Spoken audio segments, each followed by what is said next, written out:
नमस्कार दोस्तों, आपका एक बार फिर स्वागत है मेरे यूट्यूब चैनल फसाने अजायब में। आइए सुनते हैं उषा प्रेमवदा द्वारा रचित उपन्यास 55 खंभे लाल दीवारें का अगला भाग, मेरी यानी डॉक्टर वंदना की आवाज में। शनिवार की साथ सुषमा सारे दिन कुसर कवर काटती रही। उसने रेशम और कपड़ा वैसे ही कुर्सी पर छोड़ दिया और बाहर बरामदे में निकल आई। हवा ने धीरे धीरे से ठंडी उंगलियों से उसके गाल छुए। सुषमा झुककर खड़ी हो गई। चारों ओर प्रकाश में उसका बंगला एक नन्हे शिशु की तरह सो रहा था। उसमें केवल अंदर कमरे में बत्ती जल रही थी और नायलॉन के पर्दों से छन कर आता प्रकाश फूलों की क्यारियों पर गिर रहा था। एक और कॉलेज की बड़ी सी इमारत और दूसरी ओर हॉस्टल। कॉलेज के उस ओर टीचर्स क्वार्टर्स के लॉन पर दो धूमिल आकृतियां टहल रही थीं। आने जाने वालों की गतिविधि पर दृष्टि रखने के लिए दुर्गा शास्त्री होंगी। सुषमा ने आंखों को विश्राम देने के लिए उन्हें हथेलियों से ढक लिया।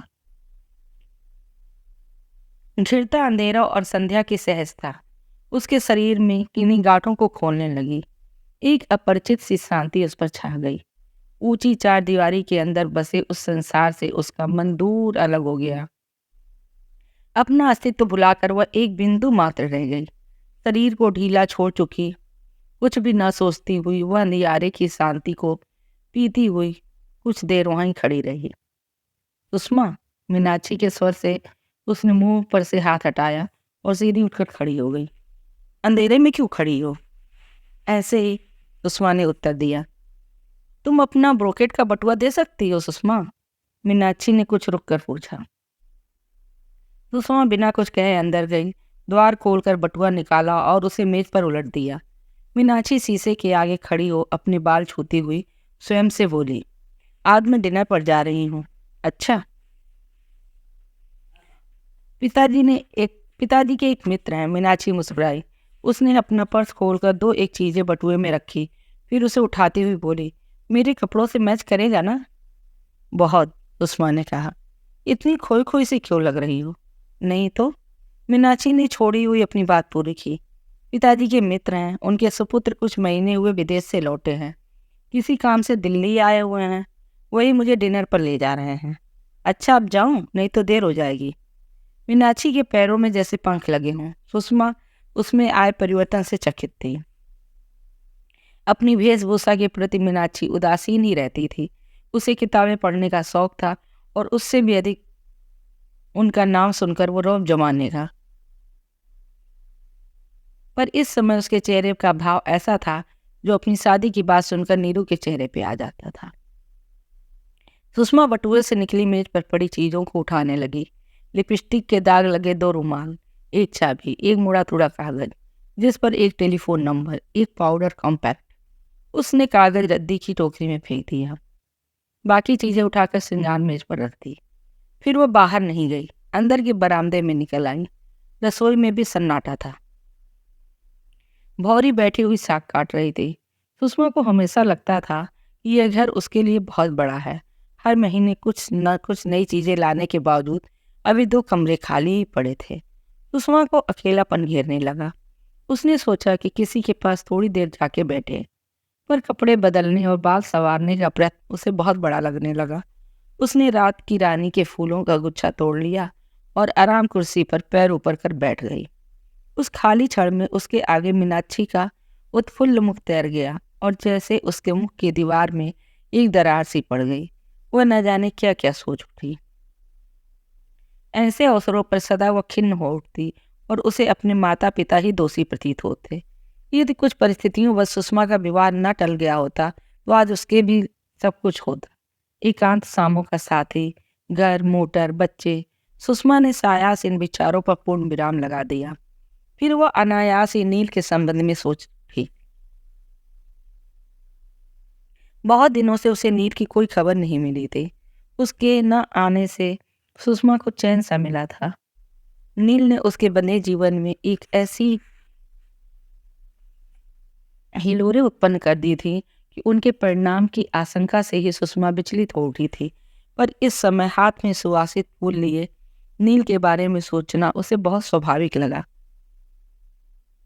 अकेलेपन में हर एक के मन में एक मूर्ति उपज आती है, चाहे वो काल्पनिक हो या यथार्थ। उस छीड़ तंतु के बल पर ये लंबे अकेले पल कटते जाते हैं। मीनाक्षी कहा करती थी, वो सदा अपने भावी पति के बारे में सोचा करती थी। उनका स्वप्न पुरुष किसी विदेश की यूनिवर्सिटी से शिक्षा प्राप्त सुसंस्कृत था। सुषमा कभी ऐसी निरर्थक बात नहीं सोचती थी। उसने अपना जीवन स्वीकार कर लिया था। आयु और जिम्मेदारियों के बढ़ने से उसमें बहुत गांभीर्य आ गया था। उसके परिचित और मित्र दूसरे ही प्रकार के थे। उनकी हर बात भिन्न थी। सुषमा उनके साथ बात करते हुए ये भूल जाती थी कि वह एक स्त्री है, एक बहुत ही आकर्षक युवती। खुलकर बोलती, वाद विवाद करती, उसका मस्तिष्क हर समय जागरूक रहता। पर नील के लिए शायद वह केवल एक आकर्षक युवती थी। शायद नील को उसकी आयु का ठीक अनुमान न था। नील को अच्छी लगती थी। इस विचार से उसके अहम को संतुष्टि से मिलती थी। फिर नील युवा था। उसकी आंखों की स्वच्छता, उसकी हंसी का खुलापन सुषमा को अच्छा लगा था। साथ ही जीवन में पहली बार उसे उन खोए हुए वर्षों का दुख था।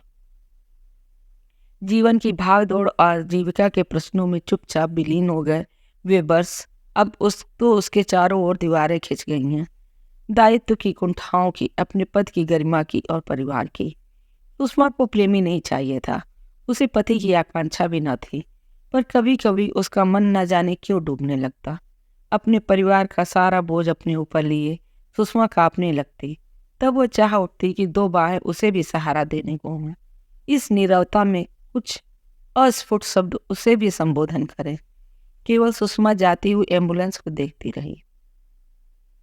बाकी लोग अपने अपने कामों में व्यस्त हो गए, पर उसके आगे स्वाति का नीला पड़ा चेहरा घूमता रहा।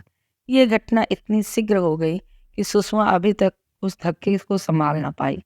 स्वाति पिछले ही वर्ष कॉलेज में आई थी और बंगला पढ़ाती थी। उसके रहस्यमय आचरण के बारे में सुषमा ने कभी कभी कुछ सुना था। नींद की गोलियां खाकर आत्महत्या करने के प्रयत्न में स्वाति अब सभी के लिए चर्चा का केंद्र बन गई थी। सबसे अधिक संपर्क में न आने पर भी सुषमा के मन में उसके प्रति गहन करुणा उपज आई।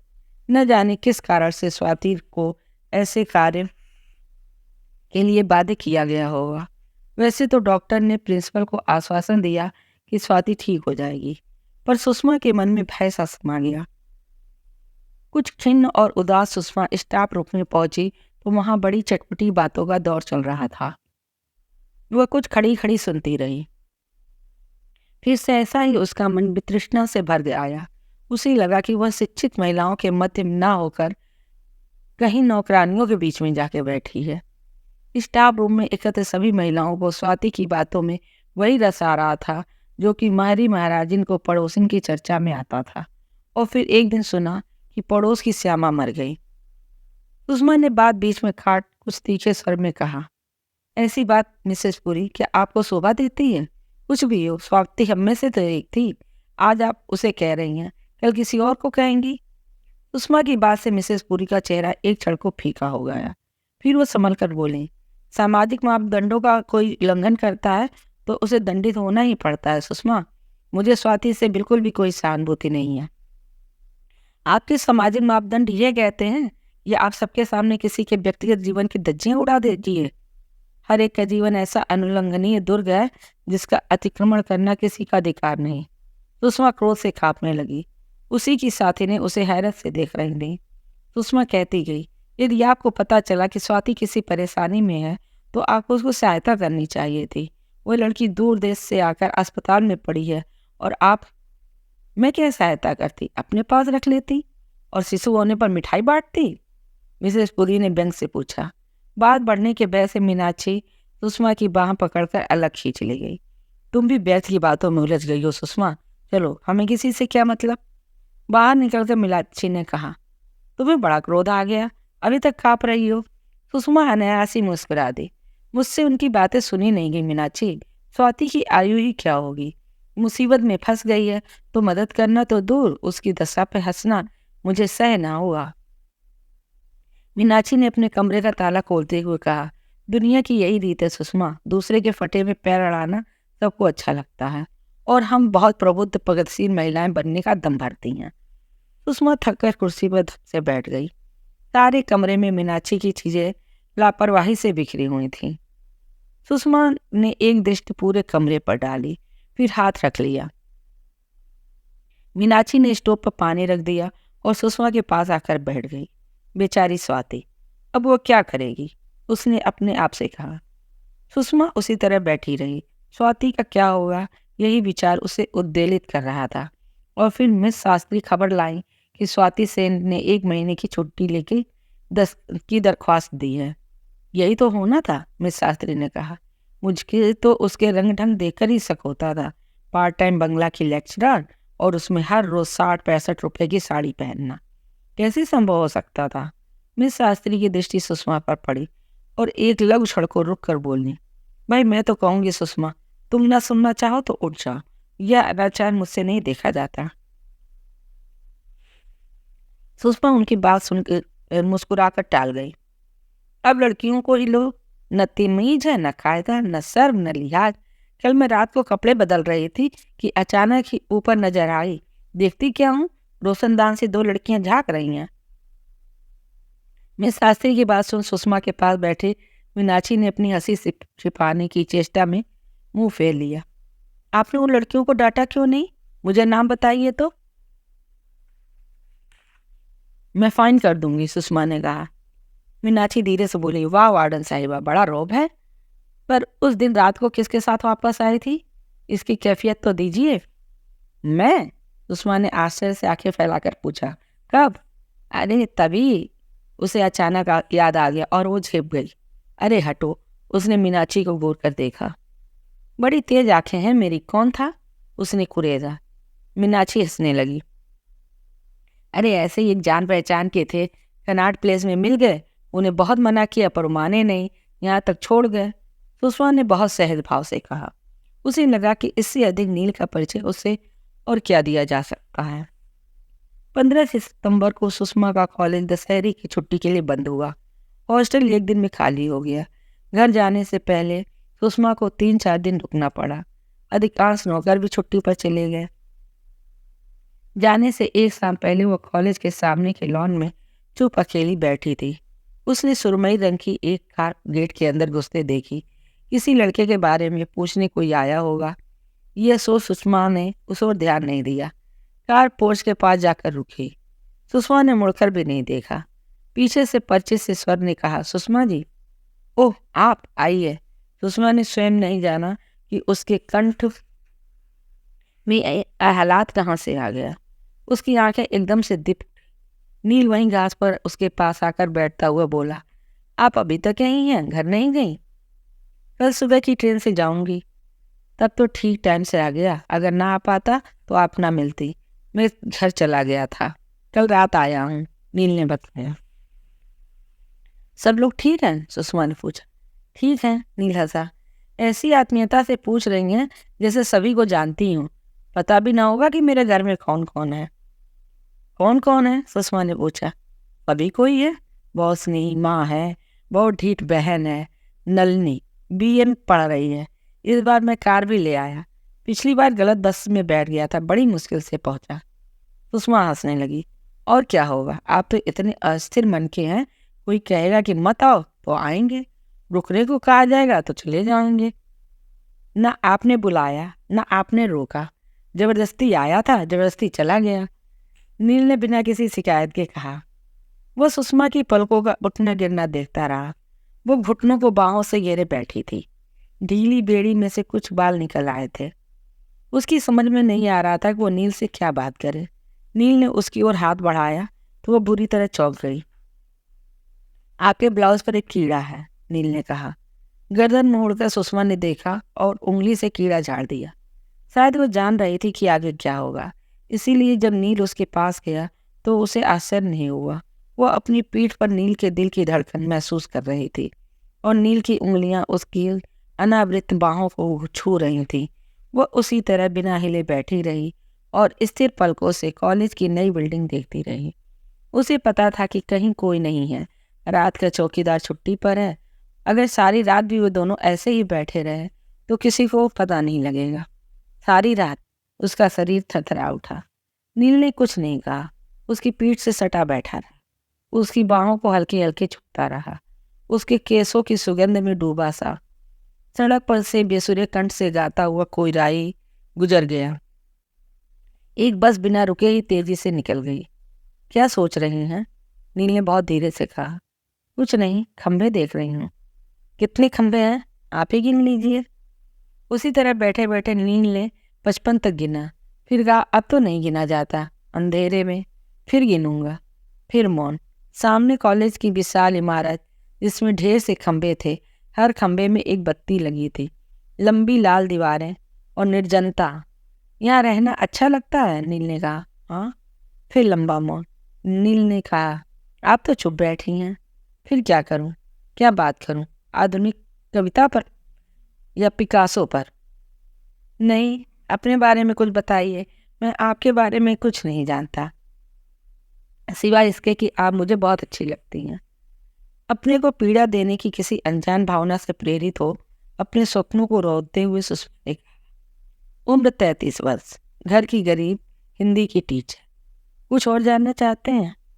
उसकी कंठ की तलखी नील को खट सी लगी। सुषमा की आंखों में आंसू भर आए, जैसे ओस की 2 बूंदें। उसका सिर नीचे झुक गया। नील उससे अलग हो गया और बोला, रो रही हैं यार? क्यों? उसकी ओर मुंह मोड़कर सुषमा ने कहा, प्लीज लीव मी अलोन।